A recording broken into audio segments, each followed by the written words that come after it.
All right, folks, welcome back to the podcast. Thank you for tuning in as always. Appreciate it. If you're on YouTube listening right now, I appreciate you subscribing, liking, commenting, all that good stuff. If you're listening somewhere else, I appreciate you just being a good human being. Nathan McGovern, welcome to the podcast. Thank you for joining me today. And yeah, thank you for the invite. Yeah, pleasure to be here. Can you briefly, for the people who might not know who you are, give us an introduction to who you are and what you do? I'm Nathan. I use he, him pronouns for anyone wondering. And yeah, I am a full-time volunteer with the climate, social, and animal justice group, Animal Rebellion. I guess my claim to fame, if you want to call it that, would be playing a vegan bingo on Piers Mm. Morgan's Talk TV show a month or so ago. Yeah. So, okay, you're a full-time volunteer. How do you make a living off of that? How does that work? So how it works is we get what's called volunteer living expenses. So we have a meeting with like people who like oversee the finances of the organization that we get like donations like crowdfunders and like other donations. And say like this is how much like it costs for me to live per month. This is my rent. This is how much I spend on food and bills. And then we get that so we can like basically for me spend 60 or 70 hours a week doing what I really want to do rather than have to work in a pub or a restaurant to be able to like financially survive. I see. Very interesting. There's a few reasons why I was really interested to talk to you, Nathan, and one of them being you're on a plant-based diet, right? Or Yeah, vegan. Do yeah. you prefer plant-based or vegan? So I'm a vegan. Plant-based would refer to my diet, but vegan would refer to my lifestyle. Well, the clothes I wear, everything Ah, else, like being anti-oppression. But plant-based would refer just to the diet. Yeah. okay. And yeah, I'm someone who's deeply fascinated by nutrition. I do eat meat. I want to say that up front. But I've really wanted to experiment with both vegetarian and plant-based vegan lifestyle to see what really works best for me. Um, and so, what is the benefits you feel from a plant-based diet? I've been on a plant-based diet for just over 2 years now.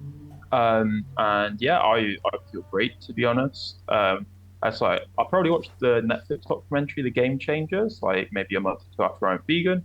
I know there has been like a lot of disputed claims made in that documentary, and I'm not going to look at this just through the lens of this amazing thing. There's pros and cons to everything. But for me, I guess like I felt much less fatigued from the beginning. Uh, One big thing is having a lot more fiber in my diet has Mm. definitely helped my digestive system. Um, yeah, I know. I just feel great for it, and obviously there's a period of no adjustment, but I feel much better than I ever did. Mm. There are, as far as I'm aware, there are a lot of nutrients that are very hard to supplement on a plant-based diet, right? Like vitamin B12, for example, is something you primarily find in meat. It's very hard to find in plants. So yeah, the thing with B12 is, so like let's say like when you look at a pack of mints in the shops, for example, and you look at the ingredients, it's like 100% beef mince. What that leaves out is the fact that the vast majority of farmed animals are injected with antibiotics, are injected with Mm, vitamins. So the supplementation is either happening in a human appropriate way or the supplements are going into the animals that are being farmed. So talking about B12 especially, most animals receive a B12 supplement because they're not eating a proper diet for the animal that would yeah. produce the B12 in the animal protein. Um, and yeah, if we look at, the World Health Organization, for example, they've like definitively stated that a plant-based diet is appropriate for all stages of life. There's, if it's balanced, which, every diet should be, um, it's absolutely fine. I think that's maybe the real issue is, the standard American diet, sad diet is awful for humans, Mm, right? yeah. You know, whether that's a sad diet that's a vegan diet as well, or whether that's a sad diet that includes animal products. The issue is balance, but a vegan diet on balance, is better for you in many ways than a diet containing animal products. I definitely agree that it is really disgusting a lot of what happens to the animals, both as far as like how they're treated, but also, as you said, a lot of the things that are injected into the meat and to the animals, that is really unhealthy for humans, right? But isn't there also concerns about that for plants, for example, for pesticides and a lot of other genetically modified vegetables? And yeah, that is a real problem. Especially when we look at the food uh, security chain, like not just locally but globally, um, the way that humans have tampered a lot of the time Mm. with natural produce. So it's kind of bananas is a very key example of one where it's like there's like one species of banana that is again, 75 to 80% of the bananas that we eat. So like if that banana gets infected, like four-fifths of the world's banana supply is gone, That's crazy. right? So Yeah. like genetic modification is a issue across the board. Um, but what I would say is, if we come back and look at supporting like organic local produce on a plant-based level, that would be a solution for that particular issue. Um, and I guess the big GM issue, genetic modification issue with plants is soya, right? That's the big buzzword, I guess, for the conspiracy theories, is Mm. the GM soy. But again, that's actually an issue that stems from animal farming. Again, about 75% of the world's soya is fed to animals. Um, and the reason that it's been genetically modified is so it can be used to fatten animals up Mm. to increase the yield of animal protein and fat. Um, so that's just completely inefficient. And yeah, the driver of a lot of it is how do we fatten up animals best? Mm. Um, again, just seems pretty inefficient to me. Yeah, the genetically modified plants and animals even is so weird to me. Like bananas 10,000 years ago looked completely different. They were round and they had like seeds in them.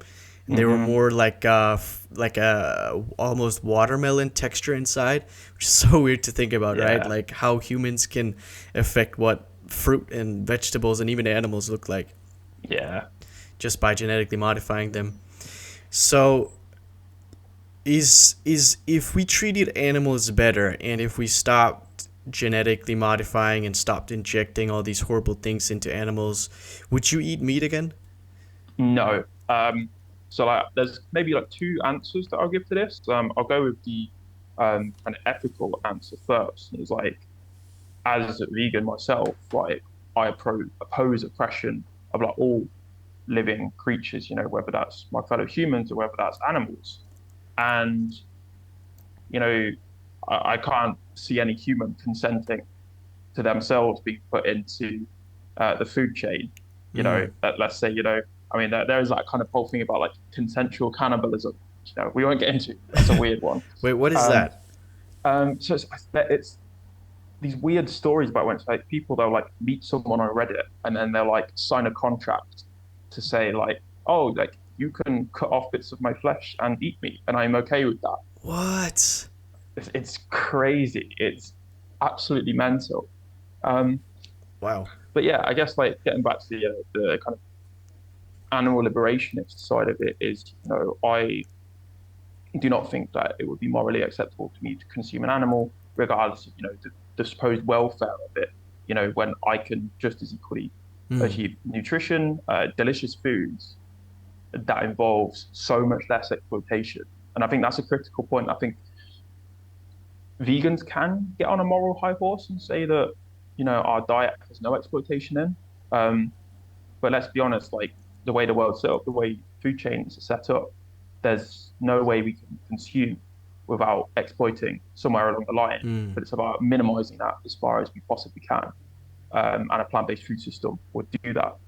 And then I suppose that brings like the kind of ethical, moral side of that answer um, to an end. But then the other thing is, let's say we lived in a world where all the meat produced was like free range, organic, grass fed. One, that is the single worst animal product when we look at environment. So when we look at land use, water use, greenhouse gas emissions, single worst. And then what would also happen is because of the vast amount of resources needed to produce those products, the prices of that would skyrocket and there would be very low availability. Mm. You know, it's something like for the US's meat consumption, if all of that was free range, just for pasture, you would need land 2.5 times the size of the US, which, let's just look at the maths, doesn't work. Mm. Wow. Okay. So what you'd end up with is your top 1%, your top 5% being the ones that can afford Yeah. meat, you know, and it brings in this whole other kind of class and financial kind of issue as well.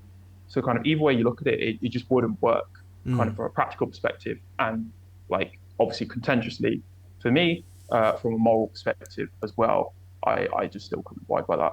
Mm. So there's an ethical problem with it and an environmental problem with it. Do you think humans are supposed to eat meat? Do you think our ancestors in the wild, obviously there are studies or research found that we did eat meat, but do you think we are made, I suppose, to eat meat? I suppose that's a massive question, and there's so many different ways to answer it. Like my background is studying No, philosophy and but religion, so yeah. I could go completely down that and talk about creationism. I'm not religious at all, but I would feel happy to talk about that. But I think from my perspective, no.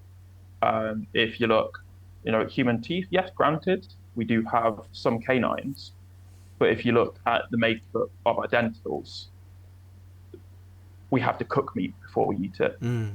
Yeah, that's an interesting point. If you look at our digestive system, we have to cook meat to get rid of any kind of bacteria, Yeah. microbes, etc. in it, because our digestive system can't handle it. But look at a lion, for example, dental system set Mm. up to consume meat, digestive system works in symbiosis with the bacteria and microbes found in meat.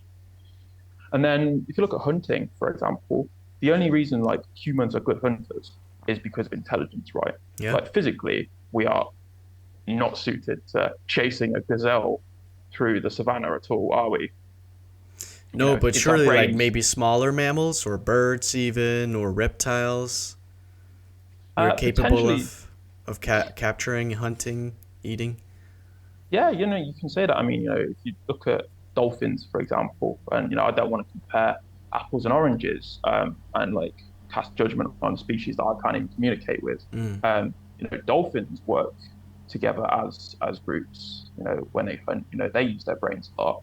Yeah. Um, yeah, I guess it's humans. I mean, as far as we know, are the most intellectually advanced species on the planet. So that is what I guess gives us any reason, if you want to push it, to say that we are naturally adapted to the consumption of animal products. But again, that's a very thin argument. Evolution could have happened in one of infinite ways. Mm. We can't, I guess, suppose that because it happened in this particular way that it means this blanket kind of Mm. statement. No, but there are if we believe that we come from apes, monkeys. I do believe chimpanzees will eat smaller monkeys, and they are carnivore or not carnivores, but more so omnivores, I suppose, or fruitivores. They eat fruits Mm-hmm. and meat. Yeah, again, it's an interesting point. I think what we're missing there is, we dip into kind of what's called the naturalistic fallacy, right? Mm. Or because it happens in nature, it should happen. Because it happens in nature, humans should do it, right? So let's look at like kind of one example that gets used a lot is like in the natural world, like animals like don't really have this concept of consent in sexual relations, right? Other Mm. animals Mm. rape each other, but we don't think humans should do that. Yeah. Not at all, because we have this understanding of consensual relationships with each other. So it's like we can't take, what happened in another area of the natural world and like assume like that should then apply to humans. Because, we run into so many issues when we do that, that I'm sure, any sane kind of rational person is like disgusted at the idea that Mm. humans should be able to have non-consensual kind of relationships with one another. Mm. but we acknowledge it happens in the animal world, kind of the non-human animal world. Yeah. So I thought that's probably where I would come on something like that. Mm. So that's a very good point. Do you so from an ethical standpoint, do you have any problems with other animals eating other animals, I suppose? Again, that's a whole new I guess can of worms to use that analogy. Um, I guess it would be nicer if it didn't happen, kind of granted. But again, I think we would need a whole deeper level of understanding and way of communicating with non-human animals to truly be able to one, yeah, communicate with them, and two, see if there's a way that their existence can happen without what we observe as being kind of evils in that world, Mm. I guess. Yeah, there's so much to discuss there on like communication level, consent, so much. It is very interesting. I wouldn't have all the answers. I'd have to go away No, and do a lot yeah, more. of course, yeah. No, it's also, your opinion about it, what you think about it. You have a cat, right? Yeah, at home we have a companion, What do yeah, you feed your animal. cat? So that's not up to me. Okay. That's my parents who. So I myself and one of my siblings are vegan. The rest of our family is not. So as far as I'm aware, our cat is fed just standard cat food that Mm. does contain animal products. Okay. It doesn't contain animal products? Does Oh, it does. does. Okay. Yeah, the reason I'm asking is because, tying back to the idea of what you think about animals, eating animals, right? Because I find it strange that for some vegans at least, they have cats or other animals that they feed meat or animal products, but which kind of goes against the whole thing because you can be sure that that food is also from animals being treated poorly. Yeah, yeah, I think that's absolutely true. But actually, pet food is an industry that is rapidly changing. Um, kind of, I'm not sure how familiar you are with things like precision fermentation and No, alternative please explain. proteins. Precision fermentation, in a nutshell, is a really fancy way of brewing, but instead of beer, you get meat. Hmm. So, kind of, we've got to a point where we know the exact like polypeptide sequence in proteins, so we can replicate that without using and exploiting animals for it.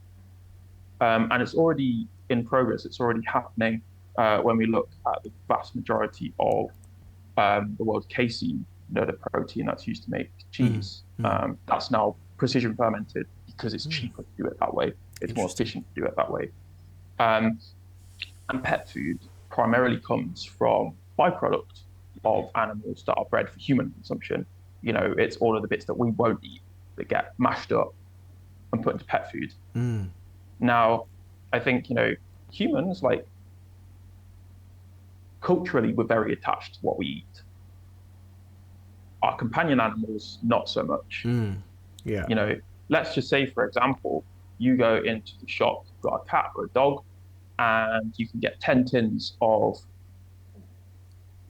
real animal product food for that animal that is your companion for £5. Or you can get 10 tins of precision fermented, biologically the exact same product for £2. Which one are you going to buy? The cheaper one. The cheaper one. And what that does is it's the knock-on effect of producing pet food is something that keeps farmers afloat financially Mm. because of the situation that successive governments have put them in with subsidies, with a lack of support. Mm. And if you take that market away from farmers, they're in a real problem. Mm. And I think it's important that we view a lot of these things as very interconnected. Just because I'm a vegan doesn't make me anti-farmer. In fact, being vegan has made me more pro-farmer than Mm. I have ever been in my life. Mm.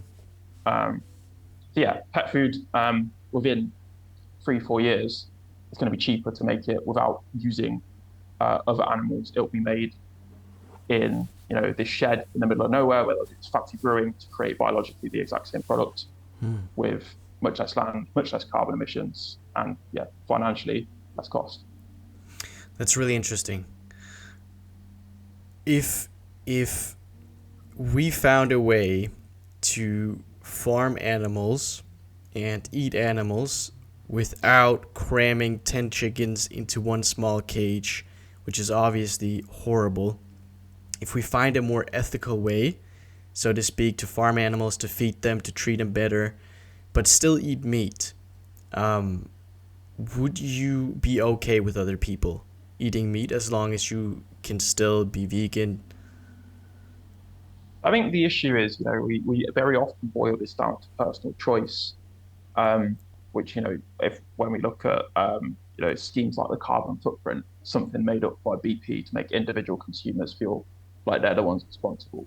I think looking at personal choice, when we look at like plant-based foods, plant-based diets, we do run into a very difficult truth, that the current food system is woefully inadequate in its entirety.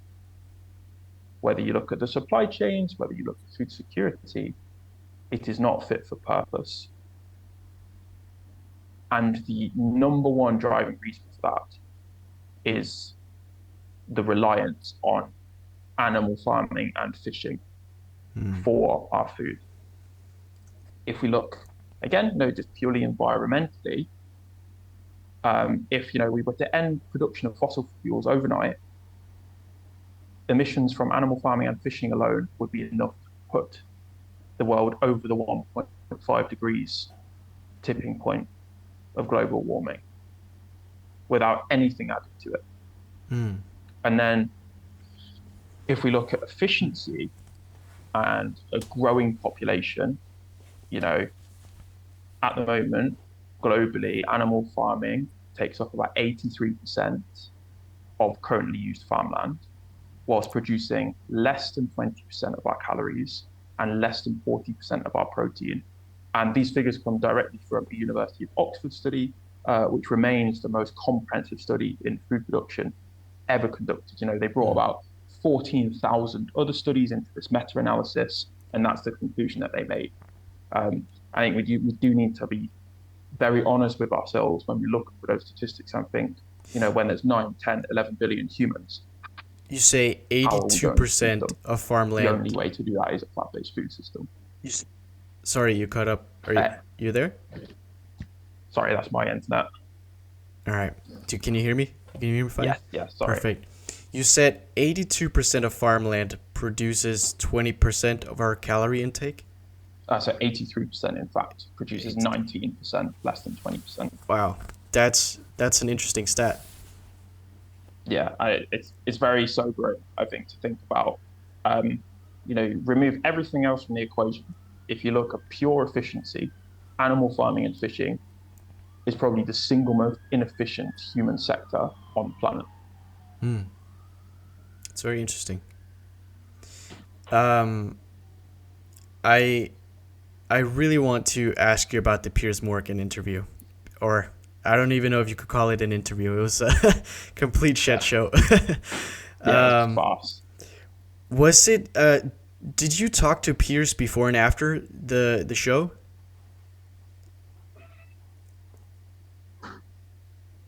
I think you broke up on me again, Nathan.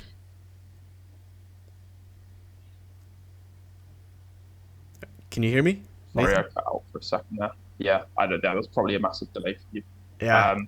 Did I talk to Piers before or after the show? So before, when I sat down in the chair, with just like a couple of words, he just wanted to clarify the link between Extinction Rebellion and Animal Rebellion, which I did for him. And what is Extinction Rebellion? So they're like, maybe like they're seen as like the OG of the new wave of environmentalist groups. They began in 2018, which kind of showcased like disruptions in London, and it became what was then kind of called in 2019 the single biggest influencer on climate. They were kind of a big kind of direct action, non-violent direct action group in the climate scene. Animal Rebellion was set up by a lot of people who'd been in Extinction Rebellion or on the fringes of Extinction Rebellion. So it was like there's always been like a kind of link between the two groups. Okay. Asked me that. I know maybe it was just like he wanted to just gauge my demeanor or whatever before we got on. Maybe he was just asking me a question. Yeah, that was all. Then we did the segment, and then afterwards, like to be fair to him, he was quite a good sport about it.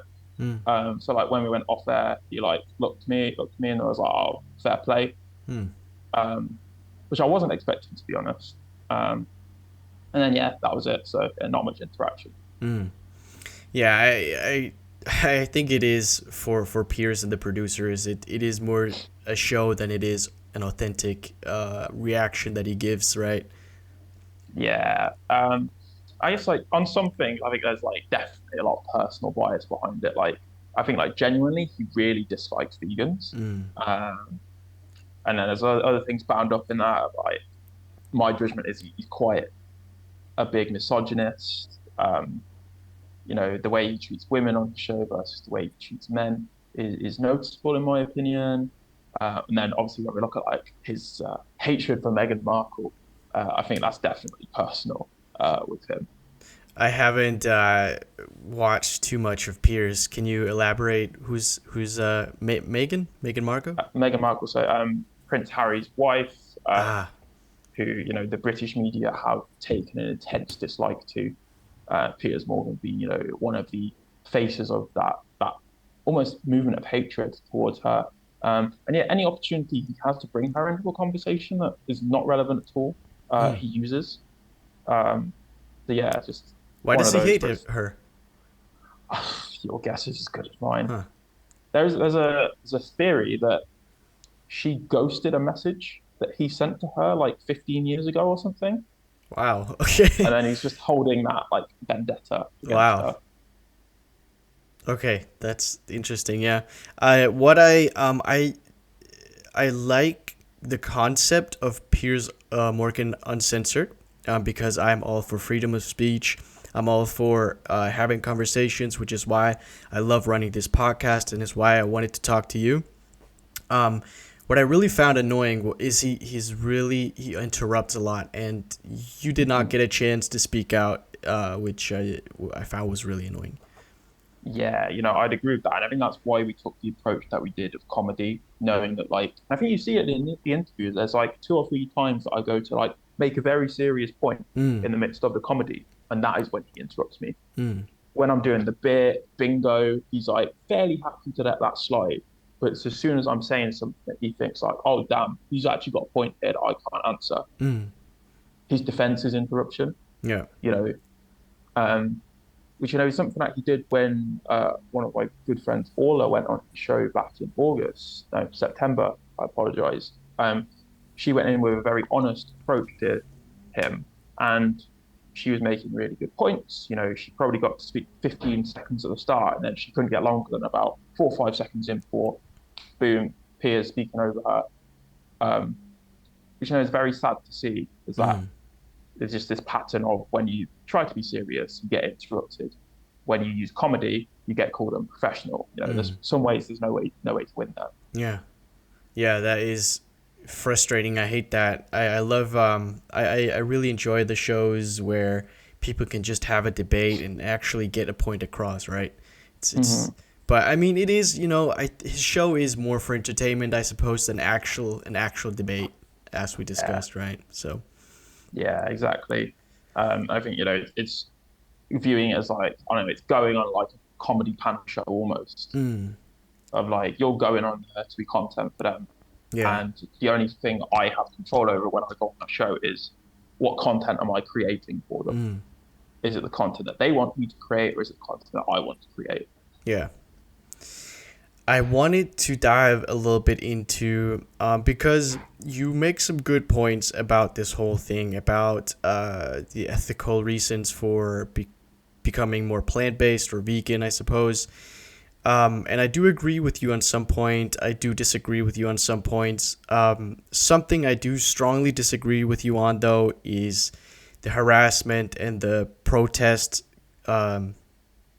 What do you what is the point? I suppose it's a completely ridiculous question, but what is the point of actually harassing people? Because in my eyes, and I think in many other people's eyes, it people get to really dislike the cause because of the harassment. And I get it is a really good way to create awareness for it. I just think in the long term, people will get really turned off to the cause. So yeah, just to firstly kind of dive in, maybe I don't want to say correction, but like harassment is a term that gets chucked a lot around by the tabloid and right-wing media, but Animal Rebellion, alongside groups like Extinction Rebellion I mentioned, and another very large one, Just Stop Oil, are sort of strictly committed to non-violence, whether that is in our actions or the way we communicate.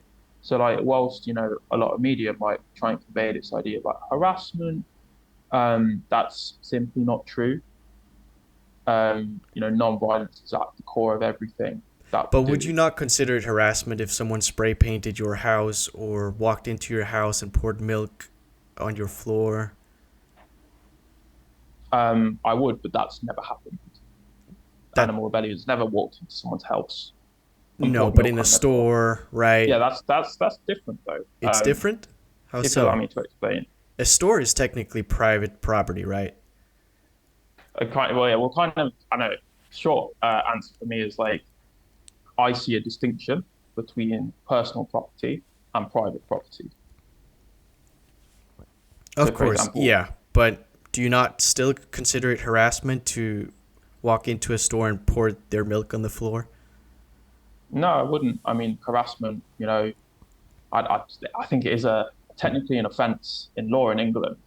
Um, I'd have to look that up to get an exact description. But it consists of doing something that is targeted at upsetting or distressing some individual, right? Okay, I don't want to get too technical about it, Yeah. but did I don't know if you did it or your fellow mates did it, but did you purchase the milk yourself and then poured it? No, no, the milk wasn't purchased, but I think what So kind isn't of doesn't that get technically shown, stealing and destroying yeah, destroying property? So isn't yeah, that and we've been perfectly open about that. We've never, made an attempt to hide that that's what happened. And everyone that's done those actions, whether they were arrested or not, did so in a full knowledge of the potential consequences. There was no blindness going into them. And what I would say is, what doesn't get shown, obviously we see everything through the lens of the media that we are looking at. And what doesn't get shown is the person who is calmly speaking to members of staff and explaining what's happening, apologizing for the disruption to their working day, and making sure they're aware of the situation. This isn't about them as individuals, it's about the system that we're in. And that's what oftentimes doesn't get shown by the mainstream media, is that there is a constant thread of communication. And, it's not, for example, going in balaclavas and smashing everything to bits. There is this constant communication there of, why it's happening and what's happening. but I don't think it justifies it apologizing afterwards. If I help an old lady across the road, that doesn't mean I can kill her afterwards, right? Just because you apologize or do a good action after doing a bad action, I don't see it justified I'd personally. say for me that's a bit of a false analogy. That is quite misleading. And what I would say is an analogy is look at the sheer scale of the climate and ecological emergencies versus the actions that have been taken to bring a public conversation around it, aim to engender policy change. When you look at it that way, I think is a more appropriate balance of doing something that, yes, breaks the law, but is aimed at engineering something that is undeniably of good to every life on this planet. And I'm not trying to shy away from the accountability and responsibility for these actions because they do cause upset. They do cause people to be very angry and frustrated and outraged. I'm not trying to shy away from that, but I am trying to say that the manner in which they're done is not to target any individuals, and they are done with a very clear objective beyond mere disruption in mind. Of course, I completely get that there's an actual Yeah, I do believe you guys genuinely mean good. I disagree with the method.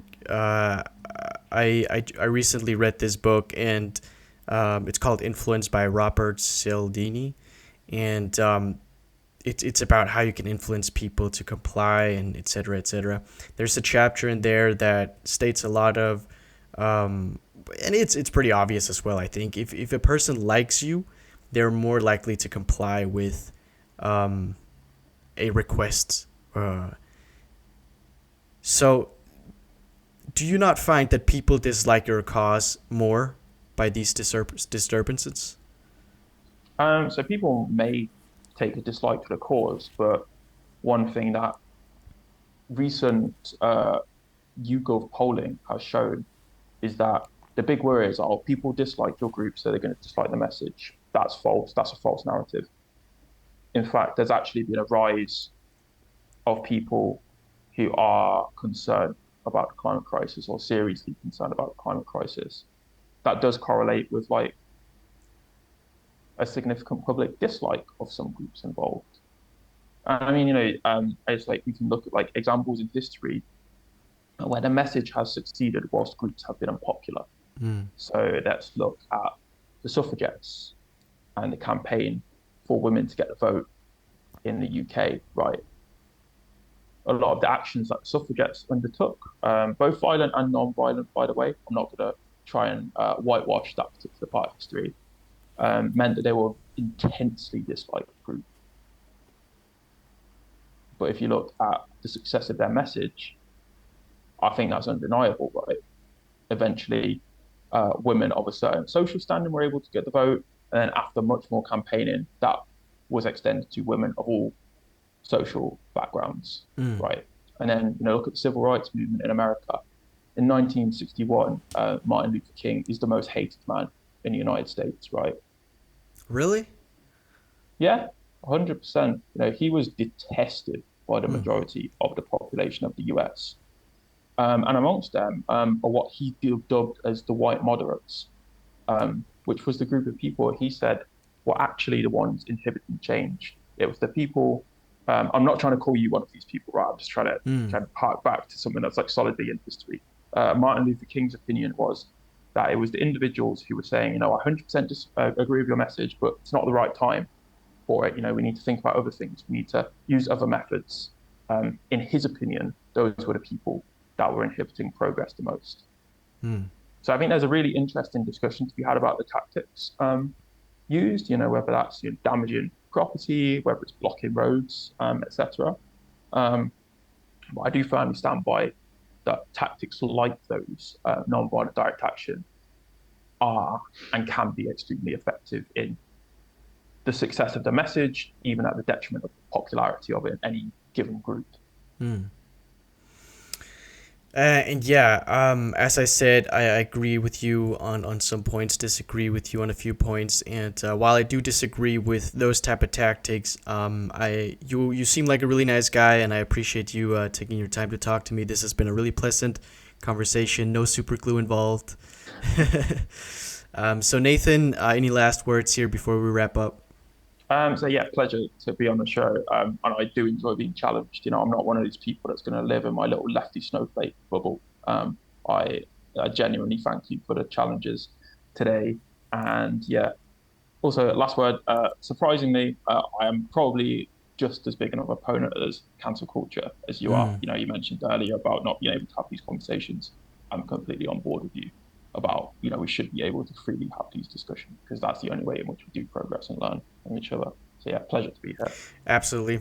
Thank you, Nathan. And thank you to the listeners. Take it easy. Peace.